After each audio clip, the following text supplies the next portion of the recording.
Hit TV YouTube channels లో మీ వ్యాపార ప్రకటనలకు మరియు ప్రమోషనల్ ఇంటర్వ్యూస్ కోసం వెంటనే సంప్రదించండి. అదే మీరు చూసాం కదా, ట్రైలర్ కూడా అవును చూసాను. సార్. చాలా నాకు తెలిసి స్టాండింగ్ ఓవేషన్ వస్తుంది సార్ క్లైమాక్స్లో. 25 మినిట్స్ ఎక్స్పెషల్లీ లాస్ట్ 10 మినిట్స్. అదేలే నీ స్కూల్ నీ జానర్ కదా అవును అది. సార్, అవును సార్. తిరగబడ్డం, అవును, అవును. యాక్షన్ అవును, అదంతా అవును. కూడా. అప్పుడు దాకా హీరో రాజ్ తరుణ్ చాలా అమాయకంగా ఎవరి జోలికి వెళ్లకుండా అవును. ఒక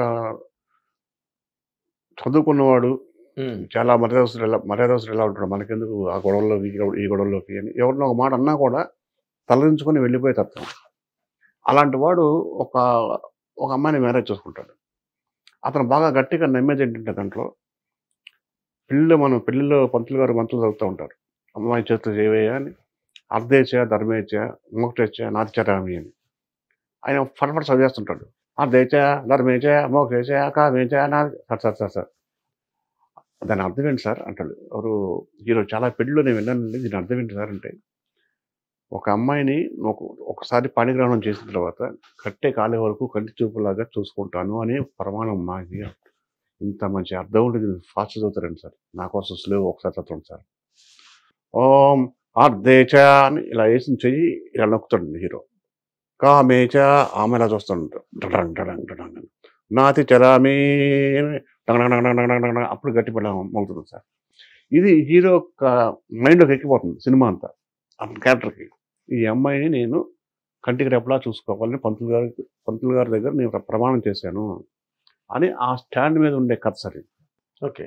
అనుకోని పరిస్థితుల్లో ఆ అమ్మాయికి ఒక ఆపద వస్తుంది. అది విలన్ నుంచి వస్తుందండి, ప్రాణాపాయం ఉంటుంది. దాని నుంచి తప్పించుకోవటం కోసం ఇలా చెప్పగా సార్ కుందేలాగా పాపం ఆ అమ్మాయిని దాచుకుంటూ కాసేపు తన తెలివితేటలో పెంచి వాళ్ళ కనపడకుండా ఉండటం కాసేపు. ఈ పిచ్చి పిల్ల వెళ్ళిపోతా ఉన్నాడు రోడ్డు మీదకి. మళ్ళీ ఆ అమ్మాయిని కొట్టి తిట్టి నా కెపాసిటీ లేదమ్మా అంతా, వాడేవో పెద్ద మహా సామ్రాజ్యం అది, నేను చిన్న పిల్లోని, నువ్వు దయచేసి జాగ్రత్తగా ఉండు అని చెప్పుకుంటూ మొత్తానికి అలా దొరికిపోతాడు. బతులాడతాడు సార్, బామాలుతాడు సార్. ప్లీజ్ నాకు పైగా బెడ్ ఉంది కడుపులో, నేను ఒక అనాథని, నాకు పెద్ద ఫ్యామిలీ కావాలని నా ఎయిమ్ అది. నేను తండ్రిని కావాలి, తాతను కావాలి, ముత్తాతను కావాలి, బాబాయిని కావాలి, మేనమామని కావాలి, ఇన్ని నా కోరికలు ఉన్నాయి సార్. నా తొలి ఆశ స్టార్ట్ అవుతుంది ఇక్కడే. మొదటి స్టెప్ తను కడుపులో పెట్టున్నాడు, తొందర పెడతాను సార్, నేను కెపాసిటీ లేదు, వదిలేండి సార్. అలా బతికినోడుకున్నవాడు వాడు ఊరుకోడు. ఒక్కసారి తిరగబడ్డాడు. ఒకసారి అమ్మ అనేస్తే గూజంస్ వస్తుంది థియేటర్లో. అప్పుడు దాకా మామూలుగా ఉంటాడు. అదే అప్పటి వరకు అండర్ డాగ్ లా ఉన్నాడు. ఒక్కసారి రివోల్ట్ అయితే అరే రెడ్డి వాడరాని ఈడరాని నీ అమ్మ అమ్మగొడరాని నా కొడక పుట్టబోయే బిడ్డ మీద నేను చేయబడినా, నా పెళ్ళ మీద ఒంటి మీద మీ గాలి పడినా చూసుకున్నారా అంటాడు. అని తెగించేస్తాడు. వాళ్ళు 100 మంది ఉంటారు, వీడు ఒక్కడు ఒక ఆడపిల్ల. ఆ అమ్మాయి షాక్ చూస్తుంది. ఫస్ట్ నుంచి ఉన్న గిరి వీడేనా అన్నట్టు చూస్తూ ఉంటుంది అమ్మాయి. తప్పుగా అని ఒకసారి అమ్మాయిని ఇలా పొట్ట మీద చేసి అలా తప్పిస్తాడు సార్. అక్కడి నుంచి యాక్షన్ స్టార్ట్ అవుతుంది సార్. పీక్లో ఉంటుంది సార్. మీకు సిచ్యువేషన్ అర్థమై ఉండాలి. బ్రహ్మాండంగా అర్థమైంది. నాకు అసలు ఇంకో పాయింట్ అర్థమైంది సార్. నువ్వు ప్రొడ్యూసర్స్ ని ఎలా పడగొట్టేస్తావో కథ చెప్పి ఇప్పుడు అర్థమైంది సార్. ఎంత బాగా నెరేట్ చేసేవా scene, hero character arc, heroine దాంట్లో ఉండే ప్రాబ్లము బాగా. అందుకే నువ్వు టైం తీసుకున్నా చాలా ఈజీగా పడేస్తావు ప్రొడ్యూసర్ కదా. ఎట్లా బేసిక్ నేను mimicry artist sir. Mimicry artist ఏంటి? స్టేట్ రికార్డ్ 3 సార్లు స్టేట్ రికార్డ్ కొట్టింది సార్. అవునా?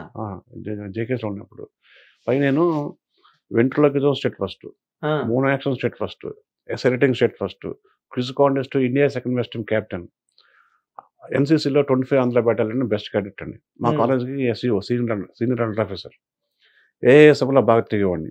ఇవన్నీ ఉన్నా కూడా బట్ లైబ్రరీలో ఎక్కువగా గడిపేవాడిని సార్. ఇంటి దగ్గర ఉండేవాడు అసలు ఉండేవాడు. నువ్వు చెప్పేవన్నీ ఇంటి దగ్గర కొన్ని సంవత్సరాలు నేను ఇంటి వైపు చూడలేదు. ఇండస్ట్రీకి వచ్చాక నేను 14 సంవత్సరాల తర్వాత మా ఊరికి వెళ్ళాను, ఇంటికి వెళ్ళాను. మాకు ఎందుకంటే అవకాశం కల్పించాలి మా గురుగారు వినయ్కి. నాకు అప్పుడప్పుడు వినయ్ వెళ్ళొచ్చాడు పండగకి, పాప నేను వెళ్ళేవాడిని కాదు. సొంత బిడ్డల కంటే ఎక్కువ చూస్తున్నాను సార్ సాగర్ గారు. నాకు తెలుసు. మాకు బట్టలు ఇచ్చేవారు, డబ్బులు ఇచ్చేవారు, అన్నం పెట్టేవాడు, సినిమాకి వెళ్ళాలంటే డబ్బులు ఇచ్చేవారు. మా ఇష్టం. ముఖ్యంగా నేనైతే సార్ నాకు 2 పెద్దలు తాగాలంటే తాగరా హ్యాపీగా. అది నాకు ఇంకా ఇల్లు గుర్తాలేదు సార్. ఆయనే మా దైవం, ఆయనే మా ఇల్లు, ఆయనే మా ప్రపంచం, ఆయనే మొత్తం. ఆయన చనిపోయే వరకు కూడా నేను బాగా అటాచ్ అయ్యాను, నేను కానీ వినయ్ కానీ. తెలుసు నాకు వినయ్ నువ్వు బాగా బాగా అటాచ్మెంట్ సాగర్ గారికి. సాగర్ చాలా మంచి వ్యక్తి నాకు. అయ్యో ఆయన చిన్న గురుకులం లాగా ఉంటుంది ఆయన ఆఫీస్. అవును, ఇక మీలాంటి వాళ్ళందరూ అక్కడ కూర్చుని యూనివర్స్ అత్రం అనేవాళ్ళం మేము. ఎవరు వచ్చినా భోజనం పెట్టుకుంటే పంపించరు, అవును, ఎవరు వచ్చినా కోపడరు. ఎందుకు మెడ్రాస్ లో వాళ్ళ ఇల్లు ఉంది కదా పాండి బజార్ బ్యాక్ సైడ్. అవును అవును, ఇక్కడ నుంచి ఎవరు వెళ్ళినా అక్కడ వాళ్ళ ఇంట్లో ఉండేవారు. వాళ్ళ మేమంతే, ఎక్కడ హోటల్ రూమ్ తెలియదండి.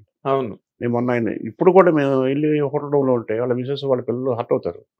ఏంటి మేము ఇక్కడ రాకుండా హోటల్లో ఉన్నారేంటి, ఆయన లేరనే అంటారు. అందుకే వెళ్ళి కనీసం ఒక పూట భోజనం చేసి మళ్ళీ వచ్చేస్తాం హోటల్కి. అవునా? అంత సార్ వాళ్ళ ఇంట్లో మేము చిన్న పిల్లలు తిరిగేస్తాం సార్. బీరో ఉంటే బీరో ఫీజు అక్కడ పెట్టుంటాయి, తీసేస్తాం, డబ్బులు మాకు ఎంత కావాలో తీసుకుంటాం. ఆయన చెప్పం కూడా చెప్పాం.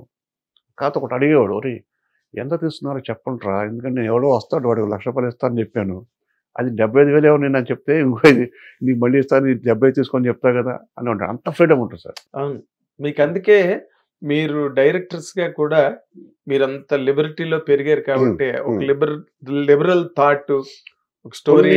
కొన్ని షాట్లు కొన్ని సీన్స్ మీరు తీసేవాడు సార్, మనకు తీర్చేవాడు ఆయన. తెలుసు నాకు అది కూడా. నువ్వే చాలా చేస్తావురా, యాక్షన్ అయితే వినయ్, కామెడీ అయితే సీను, మళ్ళీ యాక్షన్ వినయ్ లేడు అనుకోండి, రవి నువ్వు చేసారా. నేను ఫైట్లు చేసేవాడిని. భారతసింహచారి అది సినిమా ఆగిపోయింది. అహో విక్రమార్కను సినిమా అండి, రమేష్ బాబు హీరో, కృష్ణ గారి అబ్బాయి. దానికి ఫైట్ మాస్టర్ పక్కన కూర్చోబెట్టి మా వాడిని ఫాలో అవ్వడం చెప్పాడు. అది ద గ్రేట్ మాస్టర్ రాజు గారిని, రవిని ఫాలో అవ్వడం చెప్పాడు రాజు గారిని, ఫైట్ మాస్టర్ రాజు గారిని. ఫైట్ మాస్టర్ రాజు గారు నేను నన్ను షార్ట్ పెట్టినాను, యాక్షన్ కట్టుకుని పోయి చెప్పు, నేను మూమెంట్స్ మాత్రం చెప్తాను అనేవాడు. అంత ఫ్రీడమ్ బట్టే మాకు ఇప్పుడు డైరెక్షన్ ఈజీ అయిపోయిందండి. అవును, కథ రాసుకోవడం కష్టం తప్ప దాన్ని తెరకెక్కించడానికి మాకు పెద్ద ఇబ్బంది పడము మేము. Exactly correct. తీసిన షార్ట్ మళ్ళీ తీయటం, అన్ని యాంగిల్స్ తీయాలి అట్లా ఉండదు. ఒక జడ్జిమెంట్ ఉంటుంది, లెన్స్ మీద కమాండింగ్ ఉంటుంది, లైటింగ్ మీద కమాండింగ్ ఉంటుంది, కెమెరా మీద కమాండింగ్ ఉంటుంది, డైలాగ్ మీద కమాండింగ్ ఉంటుంది. ఇవన్నీ మా గురుగారి దగ్గర మేము నేర్చుకున్నాం సార్, ఆయన నేర్పించినవి. ఎందుకంటే నాగేంద్ర గారు చాలా మంది రైటర్స్ శిష్యులకి ఫ్రీడమ్ ఇవ్వరు. అంతా నేనే నువ్వేంట్రా అన్న చిన్న ద్రోణాచార్యులాగా ఏకలవ్యుడిని అంటుతారు, బొట్టనైలు అడిగేసి గురువులు ఉంటారు. మా గురువు అలా కాదండి. రైటర్స్ దగ్గరికి మమ్మల్ని పంపించేవాడు ఆయన. ఎవరన్నా రైటర్ వచ్చి కథ చెప్తారంటే ముందు మా వాళ్ళు వింటారు, వినయ్ రవి సీన్ వాళ్ళు వింటారు అన్నాడు. మేము విని మాకు ఓకే అంటే తర్వాత ఆయన వినేవాడు సార్.